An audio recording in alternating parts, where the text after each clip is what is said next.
దేవుని సన్నిధిలో నిలిచి కూడా అంగీకరించని బడని వాళ్ళు ఎంతోమంది ఉన్నారు బైబిల్లో.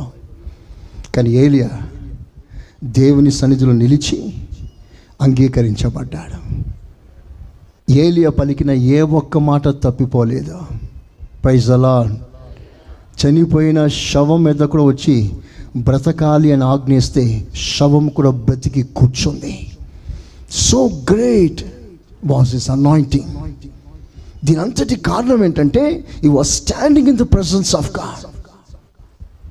ఆ సెన్స్, ఆ conscious, it was very great great great concept.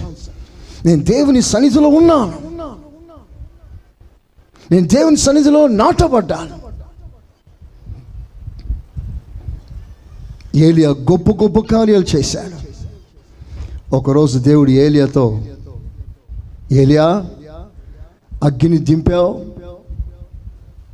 నీ మాట వలన ప్రకృతిపై అధికారం చూపించావు, నువ్వు మాట్లాడగా నా స్వరముల ప్రకృతి విని నీ మాటకు స్పందించింది. నీ మాటని అంత గౌరవించాను, అంత ఘనపరచాను. అయినా నువ్వు కొంత తగ్గింపు నేర్చుకోవాలి. There is a great need to learn humility. ఇప్పుడు దేవుడు అంటాడు, ఏలియా నువ్వు వెళ్ళి కెరీతు వాగు దగ్గర దాగి ఉండు, దాగి ఉండు. Go and hide your self. అప్పుడు ఏలియా ఏ స్థాయిలో ఉన్నాడో తెలుసా? గుండెల్లో మంట మంట మండుతుంది. ఎవరినైనా ఫైర్ చేసే స్థాయిలో ఉన్నాడు. రాజుకు భయపడడు, రాణికి భయపడడు, సైన్యానికి భయపడాడు. 450 మంది ప్రవక్తలను ఒంటరిగా ఛాలెంజ్ చేసి వాళ్ళు ఎదుర్కొని ఛేదించాడు. No fear in his heart. ప్రకృతిని కన్నెర్ర చేస్తే లోబడుతుంది. సైన్యమంతా ఓ పక్కన, రాజు ప్రక్కన, రాణి ప్రక్కన నిలబడితే ఏలియా ఒక్కడు solo, single man, one man army. వాళ్ళందరూ ప్రక్కన ఉన్నాడు. ఇస్రాయేల్లో ఏ ఒక్కడు సపోర్ట్ చేయలేదు ఏలియాని. సత్యం తెలీదా ఇస్రాయేల్కి? జీవం గల దేవుడు దేవుడు ఒక్కడే అనే సంగతి వాళ్ళకి తెలియదా? తెలిసి కూడా ఎందుకు రాలేదు? ఉంటారు అలాంటి వాళ్ళు మనతో ఎల్లప్పుడూ న్యూట్రల్గా ఉంటారు. అవసరమైనప్పుడు మనం సపోర్ట్ చేయని వాళ్ళు ఎంతోమంది మనకు తారసపడుతుంటారు. మిగతా టైంలో ఎంతోమంది కలిసిమెలిసి ఉంటారు. అవసరమైన సమయంలో అందరూ చేయి వదిలిపెట్టే పరిస్థితులు అందరికీ వస్తాయి ఇంచుమించు. బాధపడకు. నీ సపోర్ట్కి ఎవరు రాలేదని కృంగిపోనక్కర్లేదు. ఇది మనుషుల నైజం. ఏలియా నిలబడ్డాడు. ఒక్కరారా నా పక్కన. నేను విగ్రహాన్ని గురించి మాట్లాడుతున్నానా? జీవం గల దేవుని గురించి మాట్లాడుతున్నాను కదా. మీరంతా దేవుని బిడ్డలు కదా. ఒక్కరారా నా సపోర్ట్కి. రాము ఏలియా, మేము రాము. ఏమో నువ్వు ప్రార్థన చేస్తే అగ్ని దిగి రాకపోతే మా పరిస్థితి ఏంటి? స్తోత్రం. అగ్ని వస్తే వస్తాం, అగ్ని రాకపోతే మేము రాం. ఒకరోజు యేసు ప్రభు లాజర్ సమాధి దగ్గర నిలబడ్డాడు. రాతిని దొర్లించమంటాడు. మొత్తం గుంపు కూడారు. యేసు ప్రభు మీద కోపంగా ఉన్న వాళ్ళందరూ కూడా వచ్చేసారు. ఇప్పుడు యేసు ప్రభు అంటాడు, ప్రభువా నేను ఏది ప్రార్థన చేసినా అది వింటున్నావు. ఇప్పుడు లాజరు కొరకు ప్రార్థన చేస్తున్నాను, అతడు నువ్వు బయటికి రప్పిస్తున్నావు అని విశ్వాసంతో అంత ప్రార్థన చేసేస్తా ఉన్నాడు. ఇప్పుడు నేను లాజరును లేపబోతున్నాను, మీరు లేపుతున్నందుకు స్తోత్రం అంటాడు. ఆ ప్రార్థన చేస్తున్నప్పుడు పక్కనే శిష్యులు ఉన్నారు. వాళ్ళ ఫీలింగ్ ఎలా ఉండొచ్చు? స్తోత్రం. లాజరుని లేపుతారంటారా? పేతుర్ని ఆంధ్రయ్య గోగుతున్నాడు. లాజరుని లేపుతాడంటారా?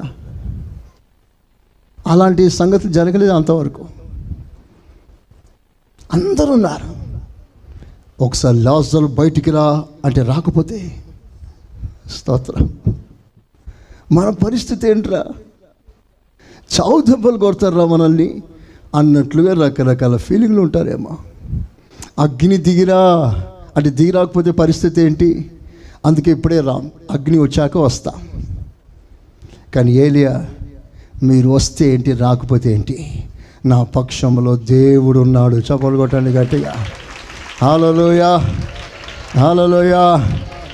ఇవన్నీ కూడా ఆయన సెలవు ప్రకారంగానే నేను చేస్తున్నాను. నా అంతటి నేను చేసే పని కాదు ఇది. ఏలియా వాళ్ళందరి సమక్షంలో ఎవ్వరి సపోర్ట్ లేకుండా ధైర్యంగా ఛాలెంజ్ ఎదుర్కొన్నాడు. అంత ధైర్యం కలిగిన వాడిని ఇప్పుడు అంటాడు, ఏలియా పోయి దాసుకోపో అంటాడు. వాస్తవానికి ఏలియా ఏమనాలి ఆ టైంలో? నేనేంటి దాక్కోవడం ఏంటి, అసలు ఆ మాట నా ధైర్యం లేదు ప్రభా అనాలి. స్తోత్రం. నేను పారిపోవడం ఏంటయ్యా, సైన్యాన్ని ఎదిరించిన వాడినయ్యా నేను దాక్కోవడం ఏంటి? ప్రభు చెప్పకే చెప్తున్నాడు, నీకున్న గొప్ప గొప్ప చాతుర్యాలు, గొప్ప గొప్ప పరాక్రమాలు అన్నీ మూట కట్టి పక్కన పెట్టేసి ఏమీ లేని వాని వల్లే వెళ్ళి దాక్కోపో. ఇప్పుడు ఎవరైనా ఏలియా దాక్కున్నాడన్న సంగతి తెలిస్తే ఏలియాని గురించి ఎలా మాట్లాడతారు? పిరికోడ్రా, చేత కానివాడ్రా, ఏదో చేసేసాడు కానీ గుండెల్లో భయం పట్టుకుందిరా అని అనుకుంటానేమో ఫీలింగ్. ఇప్పుడు దేవుడు అన్నాడు, పో, go and hide your self. అప్పుడు ఆ మాటకి ఎలా లోపడ్డాడో తెలుసా? నన్ను ఎవరు ఏమనుకున్నా పర్వాలేదు, చేత కాని వాడని అనుకోనివ్వండి, నాకు మాటే రాదు, ఒక్క మాట చేత కాని వాడు అనుకోనివ్వండి, దేవుడు నన్ను మౌనంగా ఉండమన్నాడు, నేను మౌనంగా ఉంటాను.